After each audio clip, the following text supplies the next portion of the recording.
E aí, gente, tudo bem com vocês? Sejam muito bem-vindos a mais um vídeo aqui do Parabólica. Hoje, esse formato diferente, esse é o projeto piloto do nosso novo quadro aí, Qual é a Boa? Que todo final de semana a gente a gente vai trazer para vocês. A gente pretende trazer convidados para falar sobre filme, quadrinho, revista, livro, para ajudar vocês aí no final de semana, né, para ter algo diferente e também acabar ajudando nos vestibulares, em provas, redações, interpretações, entender alguns conceitos, sejam eles históricos, científicos, sociológicos, históricos, enfim.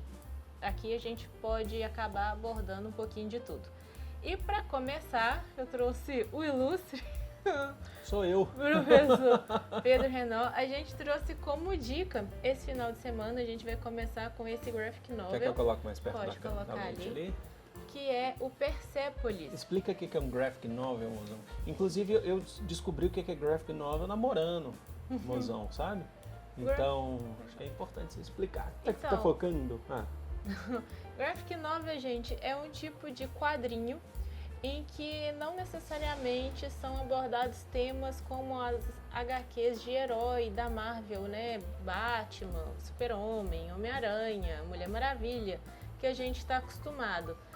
Geralmente são dramas, são histórias um pouco mais reflexivas, tem histórias engraçadas, cômicas, né? E são, digamos que assim, trazem um pouco mais de humanização das personagens, traços geralmente um pouquinho diferente daqueles que são os quadrinhos de super-heróis que a gente está acostumado, mas são bastante enriquecedoras e também são bastante filosóficas, então é bem legal. O Persepolis, ele tem a versão em filme que está disponível de graça no YouTube, você pode ir lá e assistir, mas eu recomendo que leia o livro antes, porque tem muitos detalhes que no filme acaba, né? Nunca que uma obra de adaptação consegue trazer toda aquela riqueza de detalhe que tem no filme. Então, eu recomendo que vocês leiam o quadrinho para depois assistir o filme, mas se você quiser ir lá assistir o filme também, tá no lucro. Então, a gente vai começar a falar, e por ser uma história, né, autobiográfica da escritora, que é a Marjane Satrapi, ela trata aqui da história da Revolução Iraniana. Então, todo livro ou filme que a gente for trazer aqui, a gente vai contextualizar para não ficar um negócio meio solto. Então, eu trouxe o professor Pedro Renault para falar um pouco pra gente, né, assim, como que foi essa questão da Revolução Islâmica, né, no Irã. Já, porque a gente vai contextualizando e vai falando sobre a história. A Revolução Islâmica, a gente conhece ela por ou Revolução Islâmica ou Revolução Iraniana. Tem vídeo aqui no canal falando sobre. Inclusive, só abrir um parênteses, acho que eu estou pensando até refazer esse vídeo ou fazer uma nova versão, deixar aquele lá, que tá legal, mas principalmente por conta das legendas, das tarjas que estavam. Era uma época que eu estava decidindo ainda as tarjas se eram brancas, amarelas, e a gente chegar no padrão que está hoje. Então, acho que eu fui revisitar esse vídeo, né, e eu pouco consegui ler ali das tarjas. Mas enfim, Revolução Iraniana ou Revolução Islâmica é de fato uma mudança, porque revolução é transformação, é uma mudança que acontece no Irã, mas que provoca várias outras coisas no mundo, inclusive, não se restringe só ao Irã, assim, as consequências da revolução, mas é a passagem, a troca do sistema do Irã, né, em 1979, assim como vários outros países muçulmanos. Vamos só lembrar que o Irã é de maioria persa e o persa não é o árabe. Tá? Os persas, a gente está falando de outras etnias, de uma outra etnia que vem do império, herdou do império da Arquemênia, né? Da Arquemênia, que é o império persa. Então é a etnia do Irã, mas islamismo, é importante destacar isso, que islamismo é religião, muçulmano é religião, árabe é etnia. Persa também está relacionada à etnia, a uma cultura, ao tronco linguístico. E aí, o que você teve no Irã? Você teve no Irã em 1979 uma revolução que destronou a monarquia iraniana. O Irã era uma monarquia com base religiosa, tá? Então a gente tinha a presença do Shah. Shah era o rei. É o rei não se restringe só ao Irã, mas de outros estados também, outros países, como por exemplo o Afeganistão. Na época você tinha também o Shah. Né? No Shah do Irã era o Reza Pahlavi, que era, ou Reza Pahlavi, como vocês quiserem chamar, que é o Shah, era o rei, o monarca. E ele estava provocando no Irã aquela relação que hoje a gente vê muito, então não é distante, a relação que a gente vê hoje muito com, por exemplo, com os Estados Unidos, com Inglaterra, com a Europa, que é um processo de ocidentalização do Irã, e era um país de maioria islâmica, falando do conceito religioso, tá? E xiita, que a gente vai falar daqui a pouco, né? Então, o que a gente tem? A gente tem um processo de ocidentalização do Irã. Então, modernidade, novas tecnologias. E isso foi questionado muito por tradicionalistas, tá?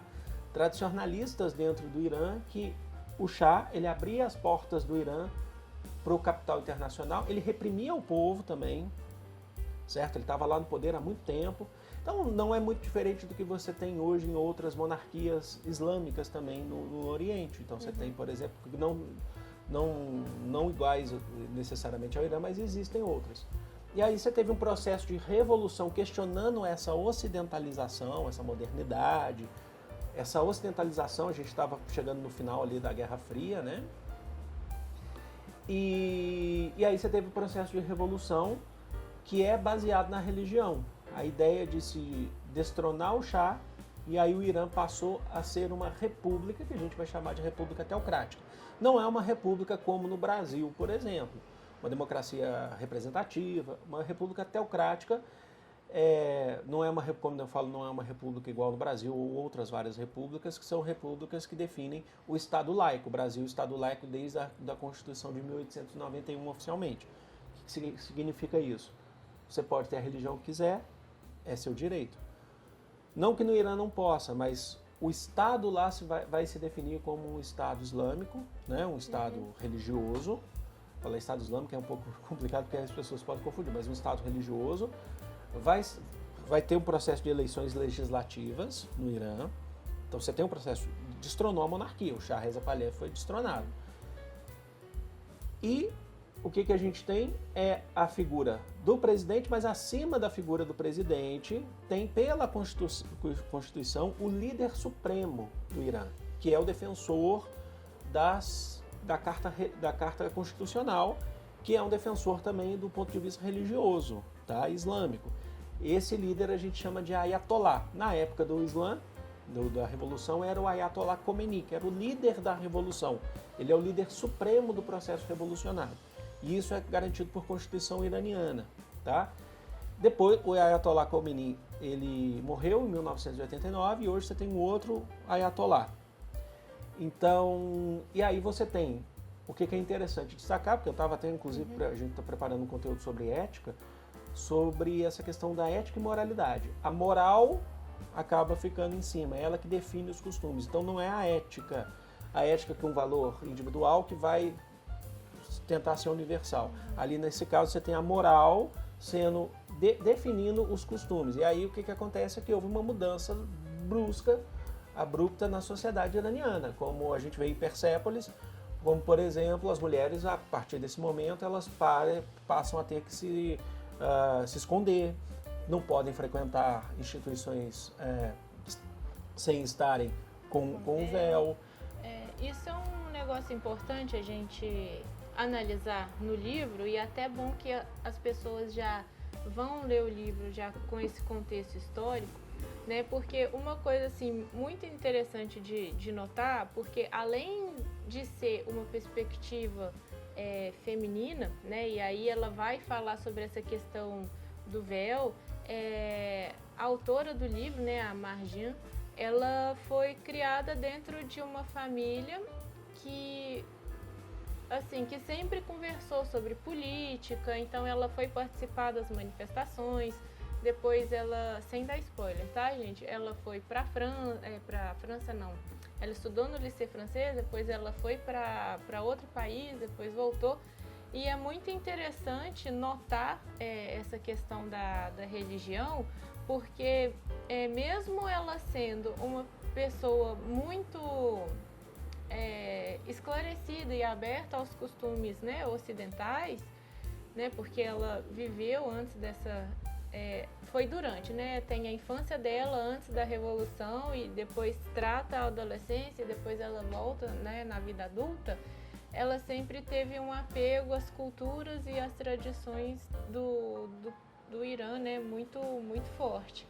Então, assim, isso é muito interessante de se notar, porque por mais, né, que uma pessoa, e isso é uma temática interessante desse conflito, porque por mais que ela vá para um país, né, que, né, na Europa, que tenha já tudo que ela já tinha vivido, para ela ainda assim foi um choque cultural, tanto que ela acaba voltando, né, e aceitando, assim, não aceitando, mas, né, convivendo melhor com esses costumes que foram impostos pelo Estado religioso, do que tudo que ela passou, até porque a gente vai entrar na questão da xenofobia que ela viveu lá na Europa. Então tem muito, esse livro é muito bom para a gente parar e pensar como que as pessoas acabam estereotipando certas culturas e essa estereotipação acaba gerando o preconceito. Então, assim, é muito bonito de se notar que por mais que tenha tido, né, essa revolução, essa coisa de voltar à cultura islâmica, né, dela se tornar uma muçulmana e tal, ela vai para uma vida ocidental, mas aquelas raízes da família, daquela cultura é muito forte, ela acaba voltando. Então, assim, as pessoas têm muito preconceito com a religião islâmica, mas é necessário a gente pesquisar sobre antes de criar os preconceitos e achar certas coisas que são infundadas, né? Acho que é importante também destacar que quando a gente fala, por exemplo, dessa mudança de uma monarquia para uma república, com conceitos, a luz está mudando agora, porque o sol ficou entre nuvens, tá? A gente está gravando na sala à luz do dia, então não liguem, tá, gente? Aqui é roots, né? Mas antes da gente, até falando sobre essa questão dessa mudança, a impressão que dá é que antes, então, o Irã era perfeito, e longe disso também, né? Você tinha uma monarquia de uma família que estava há muito tempo no poder, que também perseguia, né? Você tem todas essas questões. Em relação às mulheres, é importante destacar também que às vezes a gente fala assim, mas a gente também não conhece a cultura, a gente não pode falar, mas o que é imposto não é interessante, na minha opinião, não é legal. Sim. Também, quando fala assim, peraí, mas a mulher, ela tem a opção de não querer passar por isso? Não deu opção, entendeu? Então aí você tem essas questões. Longe de falar que é melhor ou pior, aqui não é o debate, a gente está tentando só contextualizar o processo. Até porque no meu caso. Não tem como a gente ficar comparando uma cultura com a outra, até porque, tipo assim, é lógico que impor nada é legal, mas em termos de subjugar a mulher, isso existe em qualquer lugar do mundo, né, gente? A gente tem o Brasil aí liderando o feminicídio. Então, assim, não é uma questão de usar ou não um véu, não é questão da roupa, é uma questão de ser mulher. Infelizmente, isso é muito parecido no mundo inteiro. Uma coisa, assim, que eu quero perguntar mesmo como leiga, é que, assim, o livro se chama Persépolis, fazendo uma referência à capital do Império Persa. Isso eu pesquisei. E aí, assim, como que foi esse negócio daqueles territórios ali, que era o Império Persa, cada um virou um Estado nacional, assim, como que foi se dando? O Império Persa foi muito grande, assim, né, e assim, não teve só um Império Persa. Então, desde o mundo antigo, a gente tem lá o famoso Império de Aquimênia, existem vários, o Império de Aquimênia foi aquele que derrotou, inclusive, que lutou contra os gregos, né, nas guerras médicas. O próprio nome de guerras médicas que a gente fala é porque o Império Persa tinha como característica a dominação através de um certo grau de autonomia. O Império Persa dominava uma região e essa região, aceitando a dominação, não era pacífica a dominação, tá? Mas a partir do momento que eles aceitam, o Império Persa mantinha a questão cultural. Então ele era bem diverso, o Império Persa. Ele pegava boa parte do que a gente conhece hoje como a região do Crescente Fértil, né? Então, a Mesopotâmia, depois tanto é que ele muda de capital, né? Ele muda de região. E então ele mantinha, e aí você tinha os governantes de cada região. As regiões, as províncias do Império Persa se chamavam sátrapas, né? Satrapias, desculpa. E os governantes seriam sátrapas. Para quem assistiu a série recente, inclusive eu já citei ela, que é a série do Alexandre da Macedônia, quando ele derrota o Império Persa, ele derrota lá no mundo antigo o Império Persa, esse Império Persa de Dário III, o Alexandre chega no Egito, onde você tem o faraó, ele se torna inclusive faraó do Egito, mas o faraó ele era um sátrapa persa, dos persas, era uma forma de dominação. Ao longo do tempo você tem outros impérios, os persas eles formam outros impérios e tal, que são os impérios persas também, tem várias versões do Império Persa. E ele é islamizado após a morte de Maomé. Então é século 7, se eu não me engano, século 7 a século 8, com a expansão do Islã, pós a morte de Maomé, inclusive tem vídeo recente no canal falando sobre isso, que durante o período de Maomé, ele falece no século 8, se eu não me engano, o islamismo ele cresce muito dentro da Península Arábica, certo?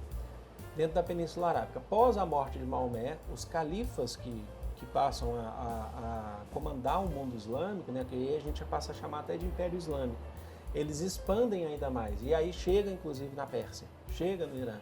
Então a gente tem a queda do último Império Persa, se eu não me engano, já com a expansão muçulmana, século 7, século 8, já durante a Idade Média, e consequentemente você tem essa expansão islâmica também no norte da África, em outras regiões, chegando até a Península Ibérica, na Europa, né? Então ele era muito amplo, era muito grande e teve a expansão islâmica. Por isso que é uma das questões que a gente fala, os árabes são uma etnia que foram islamizadas, né? Islamizadas no sentido que a gente fala, se tornaram muçulmanos a partir ali da expansão de Maomé dentro da Península Arábica. Depois disso, os persas também foram islamizados. Então é interessante pensar nisso. E aí, assim, a questão territorial, se era todo mundo, assim... Era um território dominado por califas, né? Que são os líderes. Tá. Então, meio que cada estado nacional ali era tipo um califa. Você não tinha nem estados nacionais ainda, Não, né? o que fala hoje. É o que se fala hoje. Você tinha grupos de governantes, né, líderes muçulmanos, califas. Depois, mais pra frente, você vai ter outros impérios. Vai ter o Império Otomano, que vai pegar boa parte ali também. Vai ter um certo domínio ali também, né? Mas hoje, pensando assim, nesses estados nacionais, o que comanda, assim, você acha que é a questão geopolítica por causa de petróleo, interesse econômico, ou mais o poder voltado para uma crença religiosa? Depende do que você está falando, assim, depende do ponto de vista. De se continuar você no tá poder. Falando de se continuar no poder? Os dois, porque dois. Você não pode descartar a questão religiosa, mas tem a questão política e econômica também. E aí a gente não pode descartar também a questão política e econômica externa, que vem... eu sei que às vezes as pessoas ficam bravas quando a gente bate nessa tecla, mas o imperialismo do século XIX, a Ásia sofreu com o imperialismo do século XIX. E o imperialismo do século XIX queria o quê? Riqueza, né? Mas e aí você tem disputas, né, de poder. Você tem a famosa Era dos Impérios, lá falada por Eric Hobsbawm. Né, durante o século XIX, século XX, você tem o Império Otomano, o Império Austríaco, o Império Alemão, o Império Britânico. Você tem disputas. E na questão assim, o Irã hoje, né? Tem algum grupo lá assim, que pretende não seguir o líder religioso e ter mais liberdade religiosa por parte dos próprios como em todo iranianos, lugar. Ou eles preferem continuar tendo um Estado mais possivelmente religioso? Como em todo lugar, mas o Irã ele tem, assim como alguns outros países, hoje ele é uma oposição inclusive aos Estados Unidos, ele se faz enquanto resistência, ele é um pouco ele anda na contramão do que outros países do Oriente, né? Como, por exemplo, a Arábia Saudita. Né? Mas mesmo indo contra os Estados Unidos, ele ainda é de direita ou ele tende a ser... Não, aí não tem essa concepção de direita e esquerda, né? Não é que não tenha, né? Mas não é o mais importante pra gente debater. Eu tô perguntando porque no livro a família dela era vista como comunista. Sim. Né, por causa dessa questão de não querer o líder religioso, de querer um país que fosse mais aberto às meninas poderem estudar em escolas mistas, sim, né? Sim. Então, assim, o que é até estranho, porque como alguém que queria que os valores ocidentais, né, essa questão de misturar meninas com meninos, mais liberdade das mulheres e tal, era visto como algo comunista. Então, assim, na verdade eles tinham, assim, se você for olhar, comunista, mas tinha um quê bem liberal também, assim, entendeu? Sabe? Então, é um comunista, mas liberal, assim, só por conta da questão da liberdade, né? Isso de fato. Porque quem for ler pode ficar um pouco confuso, né? Eu falei assim, mas ela chamava de comunista, mas ela queria... Tanto é que ela foi depois para a Europa, né? Entendeu? Então, foi assim, para países capitalistas e tal. Não era bem comunista. Não era bem comunista, não. Isso aí acho que é uma questão de generalização que você tem. Isso era comum naquela época, ainda até hoje é comum também, né? Então, o mínimo de liberdade que você quer é tratado como um comunista, né? Então, acho que é isso mesmo. E assim, só para fechar, né, para não ficar muito grande, eu já te perguntei assim, qual que é a maior diferença, assim, hoje em dia, entre sunitas e xiitas? Isso é legal, eu gosto de falar sobre isso.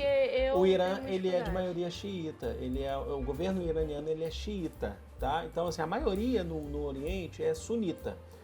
É só para isso, também tem vídeo no canal, fico fazendo propaganda nossa mesmo, né, Rosão? Mas tem vídeo aqui no canal falando sobre isso, bem detalhado, inclusive. Porque com a morte de Maomé, o Maomé ele não deixou necessariamente um sucessor, tá? E aí os debates começaram a se fazer de quem que seria o próximo a liderar, né, o islamismo ali a partir da Península Arábica, fazendo essa expansão. O que a gente vai ter é que os sunitas acreditavam que era preciso ter uma liderança hereditária, não necessariamente sanguínea, certo? Que se fazia em torno, inclusive, do genro do Maomé, que era casado com a filha do Maomé, Fátima, e acho que era Alim Talib, eu não lembro o nome ao certo, que acreditava que deveria ser ele, era um genro do Maomé. E, então não é necessariamente por uma questão sanguínea, e sim por uma questão de sucessão, de quem deixa, né, ou de parente, isso vai se estendendo. Por isso que o Irã, você fala, mas o Irã é persa, não é árabe. Tudo bem, mas eles acreditam que você teve essa linha sucessória a partir de Maomé. Já os sunitas, eles acreditam já num sistema que não necessariamente, Maomé não deixou herdeiros ou sucessores.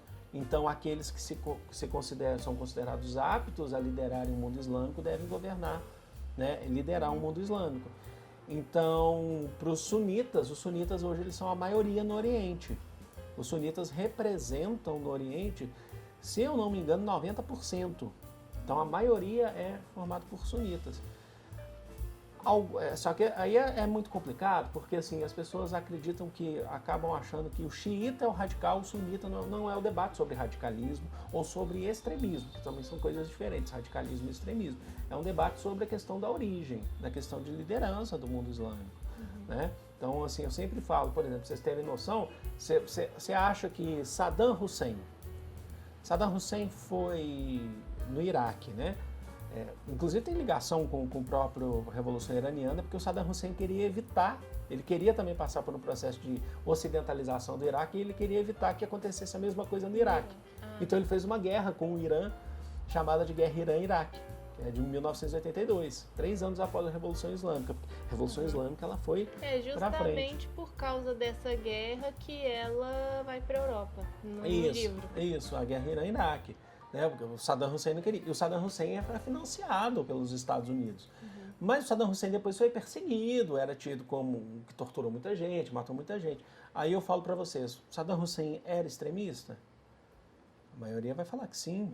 Ó, eu lembro de Saddam Hussein na Guerra do Golfo, que era contra o Kuwait, essa já quando eu era criança, finalzinho dos anos 80, início dos anos 90, 89, 91 ali, Guerra do Golfo. Saddam Hussein era, o Saddam Hussein era sunita.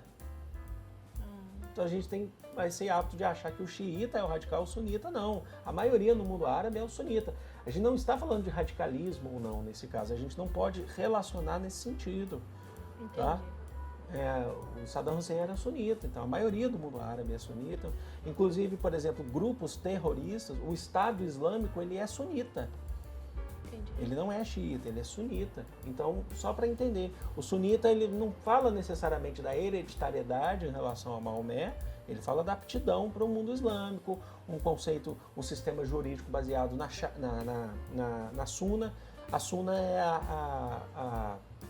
a Sunna é o segundo livro mais importante do islamismo. O mais importante é o Corão, escrito por Maomé, na verdade, por seus escribas e tal, que diz que são as palavras de Deus para Maomé. Ele relata as palavras de Deus. A Sunna já é diferente. A Sunna é o segundo livro mais importante. A Sunna é o livro que fala sobre as passagens de Maomé, os caminhos que Maomé tomou, os ensinamentos de Maomé. É sobre ele, a Sunna, né? Então, os sunitas, eles acreditam que os ensinamentos de Maomé devem ser passados, independente da hereditariedade. Entendeu? É interessante. É porque a gente sempre vê, às vezes, assim, vai ler alguma pesquisa na internet, assim, não sei quem é mais radical. A gente fala assim, muito assim no Brasil, não sei se fala mais, mas a ala xiita de tal partido. Que talvez seja mais a ala de origem. Eu acho que seria o mais correto isso, não como ala, mas a gente fala que seria a radical. Não tem importância utilizar, mas é importante saber também o conceito ao pé da letra, né, certo? Bom, então eu acho que ficou tudo contextualizado em termos de contexto histórico da história. Contexto histórico da história? Da história do livro, né? Põe aqui mais na frente. Ainda tem mais 2 livros dessa autora que eu acho interessante, que é Bordados, que a gente pode trazer aqui, que é uma questão... Ele traz mais sobre a questão feminina das mulheres, como que elas fazem para conseguir ali sair dessas imposições. E O Frango com Ameixas, que é uma história muito bonita, que conta a história de um músico. Eu acho assim, foi mais introspectivo, mas faz a gente pensar sobre as nossas escolhas aí ao longo da vida, o que faz valer a pena. A gente, né, às vezes a gente deixa passar alguns momentos em virtude de algumas dificuldades e a gente acaba perdendo a essência da nossa existência.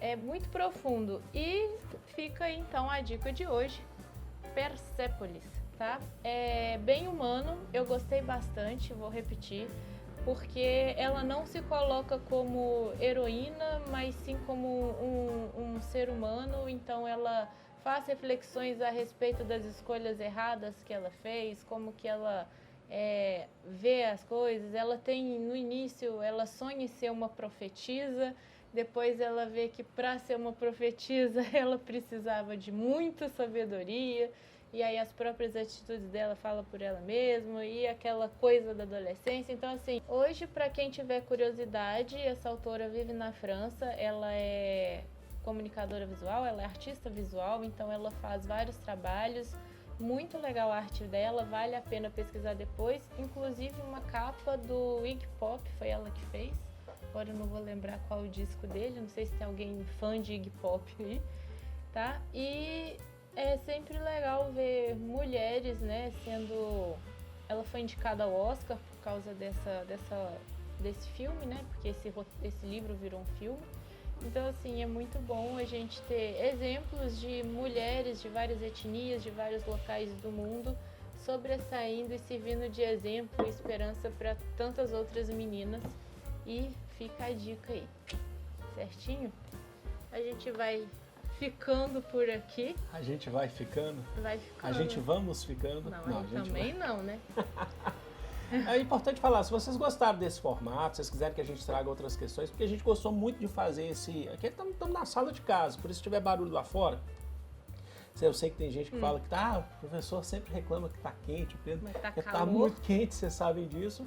A gente consegue ter ar-condicionado no escritório e no nosso quarto, né? Aqui Na já é sala mais não dá. complicado. E a gente queria gravar aqui, mostrar um pouquinho da estante, para mostrar os livros. É para ter um cenário diferente também nesse formato, tá?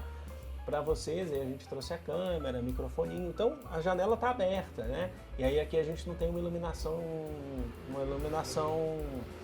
direcionada, né? Específica para isso. A gente pode até aos poucos a gente vai aprimorando. o cenário. Mas se vocês gostarem, quiserem que a gente fale de outras coisas, não só de livros, Mas né? assim, a gente pretende trazer um monte de coisa. filmes, documentários. A gente trouxe tá? até o nosso Gokuzinho aqui, né, em homenagem ao Akira, né?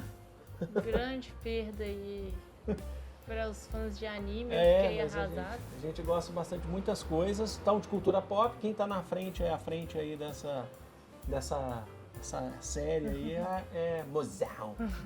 Tá, então assim, se vocês também quiserem algum review de alguma série, algum livro, pode indicar nos comentários que esse quadro, por ele ir ao sábado, né, para entrar mais na parte de entretenimento, né, é um momento que o estudante precisa realmente de descansar. Então, assim, é um quadro mais livre, mais solto, tá? Então, manda pra gente alguma dica, fala se vocês gostaram, se foi bacana, que a gente tá sempre aberto aí na caminhada de vocês, tá? Um grande beijo e fomos!